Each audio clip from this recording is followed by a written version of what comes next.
first things first, I'm gonna do some blade baiting. See if I can get them to go on that, because that's always a plus. This V-rod's been working for me this season, so we'll see. Water's 39 degrees.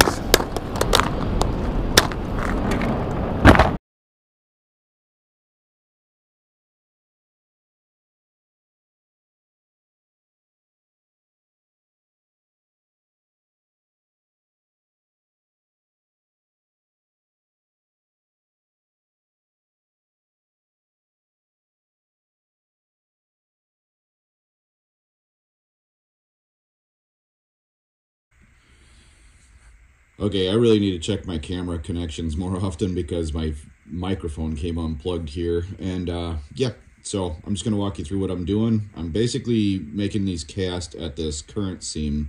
You guys can see the boat sitting right there in front of me. He's sitting like right on top of it.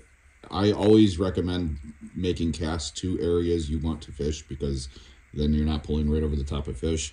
Sometimes it works fine if you're over the top of them, but I'm just making these casts with a blade bait out to that little bubble line and a little bit past that. So that's like a current seam. So there's less flow and more flow, and the current seam goes to the left there. But you guys will see here, I'm just making these casts a little bit past that and then working them back. There was a little bit of a hump right there, and I was just kind of hopping it up the hump, and you'll see next why. Okay, so you guys can see here, like, I moved a little bit closer to the current seam.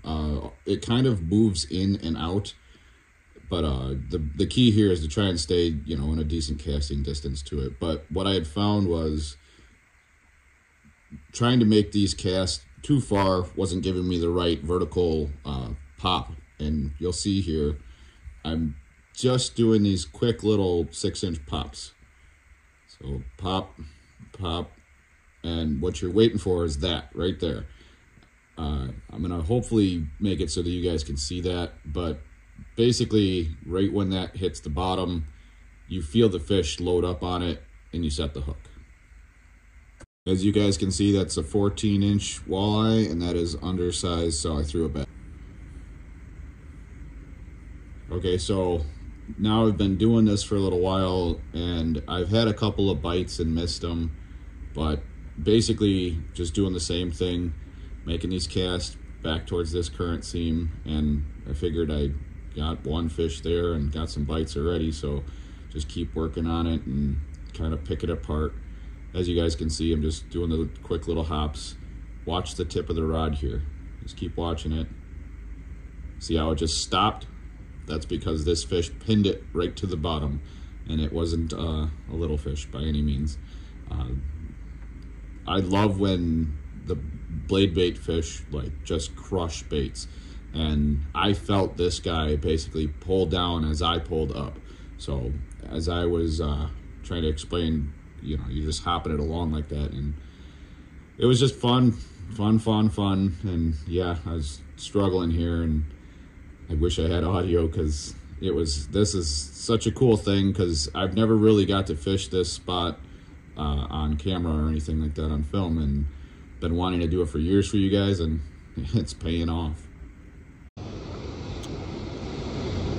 We got 19.5 on the bump board. I'll take it. That's a keeper. Okay, so 19.5. What's it? I think it's right now it's 5.15 to 20 inches. 19.5 is a solid keeper. I only need like 2 or 3 of these, so happy it started with this one. Using my Apex IP 904 rod. This is a custom rod from Tune-Up Customs.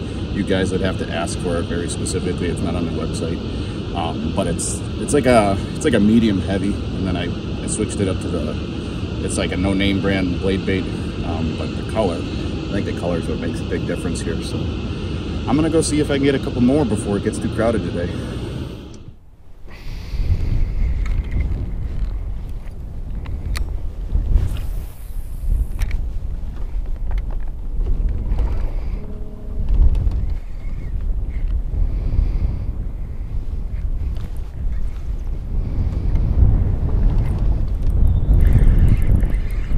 that?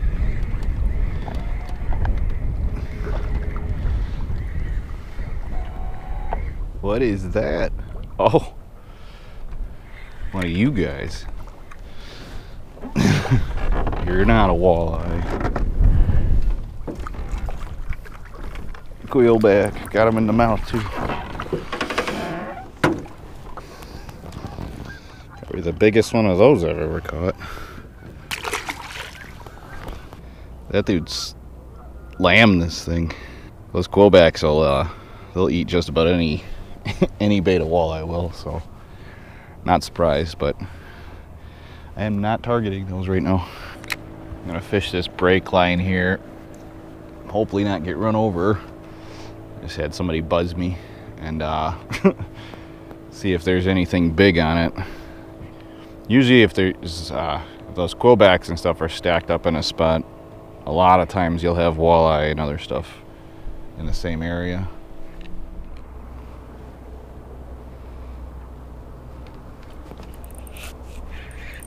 Fish? Not sure what you are. Another giant quillback.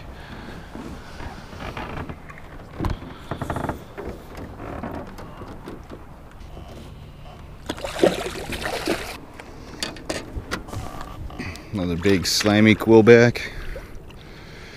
Must be a bunch of them sitting on this current seam. Get out of the net. Might have to move out deeper. Okay, I'm gonna go over this real quick before I catch another fish. Basically, I wanted to give you guys a little how-to on how I'm fishing these blade baits. Kind of new to it, but it's river fishing, so it's kind of the same as like jigging and stuff like that. You'll want a good stiff, sensitive rod. I'm using braid to 20-pound P-line leader, so you can feel the sensitivity, you can feel the vibration, but basically I'm casting out and keep the line tight, let it hit the bottom, and I'm doing a little flick. I'm not jigging it per se, I guess. It's really hard to explain exactly what I'm doing to get it to do what I want to, but I'm not really lifting it that high off the bottom. I'm doing like a, I guess like a 2-foot lift or a 1-foot lift. I just had a bite. But yeah, so that's the reason why I'm using the bright line. Oh, I had a fish. Yeah, that's the reason I'm using the bright line and stuff like that. So I rely on my feel, my sight, and like combining the two. But yeah, it's pretty simple once you get the hang of it. But like I had to have Lance, if you guys watch my channel from MLXF, he kind of talked me into fishing with these again, because I used to fish with them, but I hated losing them. So it's one of those things, you'll eventually lose them if you fish with them enough, because you're bouncing it off the bottom. But this is a really good cold water lure, and yeah, the fish usually pin it to the bottom and you get a hook set on the way up. Always remember to double hook set if you pull up to get the blade bait to jump, and it basically stops. But yeah, there's your little how-to today on how to use blade baits on a river.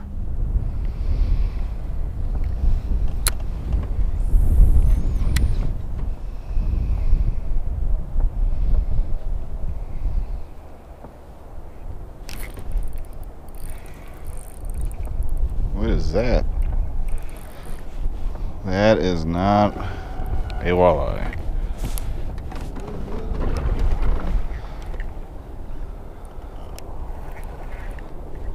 Something very, very large.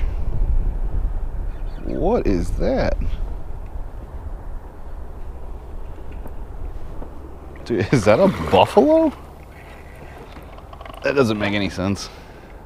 I had a minnow and a jig on it, and it is in his mouth.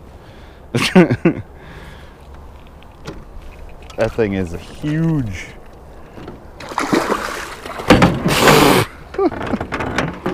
Now I'm soaked. I gotta show you this before it falls out. You guys can see that it's in his mouth. He ate the minnow. I want a photo with this thing. Okay, so I don't know what the state record is.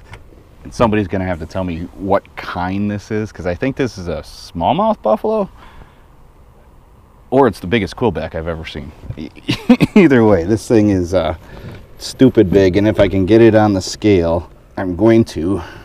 I mean, don't flop. Yeah, so don't make fun of the reg. I basically had to use that as something to keep them from slipping all over the place. Okay, I think I'm just gonna have to do the whole weigh them in the net thing.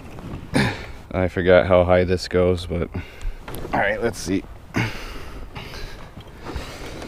Oh. Okay, so 21, I locked it in, 21.78 with the net. Let me get this thing back. Such a freak. I've never seen one of these guys this big.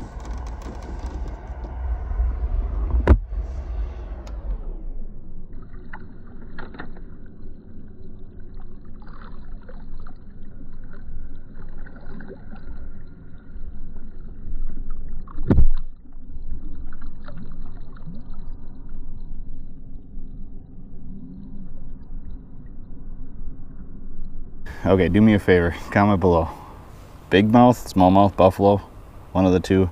Like I said, it was 21.75 with the net, and then that hoop is like a pound, so 20.75.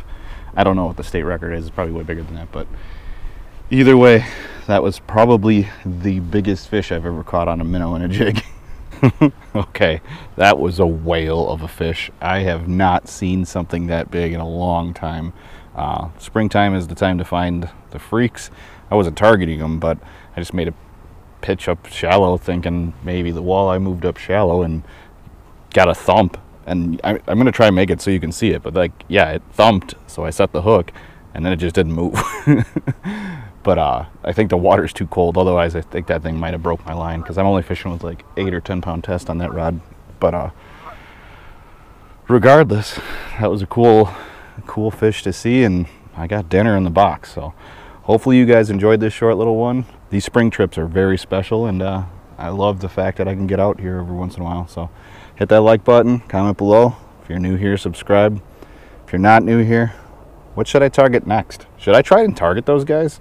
Or should I try to do some carp fishing this year? I've been trying to think of places I could go, but I know where there's some whales of the common kind, and then those guys are everywhere. So, I don't know, comment below. Let me know what you think, but hopefully you guys enjoyed this one. See you guys next time.